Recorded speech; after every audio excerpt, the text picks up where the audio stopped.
Okay, then, gents, let's focus on a big game coming up for our neighbours to the north. Belgium against Canada. Canada are making their long-awaited return to the World Cup. It's been a long, long time. And we are, I think, really excited, along with most of the soccer world, about this young Canadian team.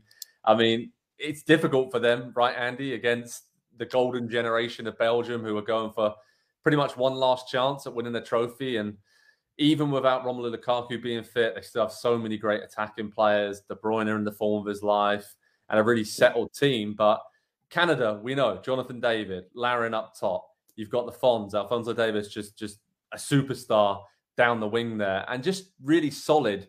And I think that's my question to you.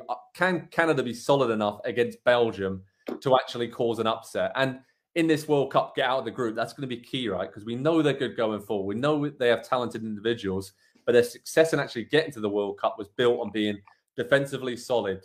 Don't mind sitting back 10 men behind the ball and then launching counters. I mean, can they do that against Belgium? They're going to have to. I mean, what a welcome back to the World Cup that is. Oh, yeah. Hey, it's been a while. Great to have you back. Here is arguably the most, or one of the 2 or 3 most talented teams in the entire world for your very first game. And by the way, based on how the rest of your group sets up, you're probably going to want to get a really good result in this first. It's a lot of pressure coming into this first game. It is obviously, on this stage, completely inexperienced squad for Canada, but at the same time, they do have an identity. They do know who they are. And like you say, Joe, they can sit back and defend and defend and defend without looking bothered or uncomfortable doing it. That's the thing that I think sticks out when you've got a good defensive team. You can see, you can just look back 24 hours ago to what the U.S. men's national team tried to do second half against Wales, where they were a little less aggressive. They were a little too defensive, and they weren't comfortable in that defensive shape, and it ended up costing them a couple of points. If Canada ever find themselves in that position, I don't think it will be for a lack of comfort defending that they can't hold on to the lead. Now, if they get a lead, another story for another day. They will give Belgium a little bit of trouble, I think, defensively, but I don't know where the threat is going to come from. Alphonso Davies, as good as he is and exciting as he is, you can take that type of player with the talent that Belgium have out of a game pretty easily. Talking about the type of talent and the amount of talent Belgium has, Nick, I mean, just looking through their roster is pretty scary. Obviously, De Bruyne is the main man, but then you look at Yuri Tielemans, you look at up top, Lukaku's not fit, but he could be later in the tournament. Eden Hazard, Dries Mertens, his brother Torgan Hazard, Leandro Trossard, who's ripping it up in the Premier League.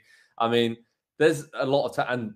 And in goal, Courtois, one of the best goalkeepers in the world, as we saw last season in the Champions League final. So the one issue I have with Belgium, though, is defensively. You're looking at the centre-back situations. Toby Alderweireld, Jan Vertonghen, still going strong there, both in their mid-30s, right at the twilight of their career. Is that the sort of weak area for this Belgian side? And can David and Larin really get at them and cause them some problems? Because they are 2 players who just love playing on the counter-attack and getting balls in behind. And this seems to be a bit of a bad matchup for Belgium in that particular battle. Sure. I do think. Okay. No, listen. I'm trying to get you to say this is going to be another incredible upset at the World Cup. No, listen, I think we saw the recipe, and it's goofy, and it was 8 years ago, and it was a different Belgium team, but they have a great veteran goalkeeper, much like the U.S. had in Timmy Howard, a guy who has stolen Champions League and Europa League games for his Red Star Belgrade. And I think if they get an excellent goalkeeping performance, they can maybe pick up a couple goals, and it won't have to go to extra time. That's the good news. This is the group stage. So I do think there is an opening there, but it's going to take so much resoluteness from this. And I don't want to call them a no-name Canadian side, because these are very good players, but none of them have faced Romelu Lukaku in a game that matters. None of them have had to deal with Kevin De Bruyne in a game that matters. And I know there's strength in being the team that's under the gun and no one expects anything from us. But I just think if the goalkeeper, Borjan, doesn't have an amazing game, that this could be a 4 or 5 goal game for Belgium. There's something about this Canadian team, though, that there is. You're right. Talking them up a bit, and it's just that momentum they have as a team, and the way they've surged up and were so good in World Cup qualifying, and how many of their players are playing really well in Europe at different levels. I mean, Tajon Buchanan as well, just having a really, really good season. So there's enough pieces there for me to think, like you said, Nick, if the goalkeeper has a great day, defensively they're solid, and Belgium's players, I'm looking at some of that squad, they've kind of had up and down seasons and a little bit injury prone, aging backline. I'm not saying they're going to win the game, but I think they'll push them a lot closer. And then it's a tough group though, right? Group F with Croatia, with Morocco. That is, like Andy said, welcome back to the World Cup. But I'm excited to see all the watch parties in Canada, and I'd love to be there with them as well. And Joe, if they win, John Herdman's going to be hired by like a Premier League or a championship team. The youngish English. So if they win, he will be every front page in England will be talking about John Herdman. And frankly, he's probably earned it. Yeah, I agree. What an incredible job he's done with the program. Obviously, like I said, Roberto Martinez, I think this is the time, right, for this generation. It's now or never pretty much for them.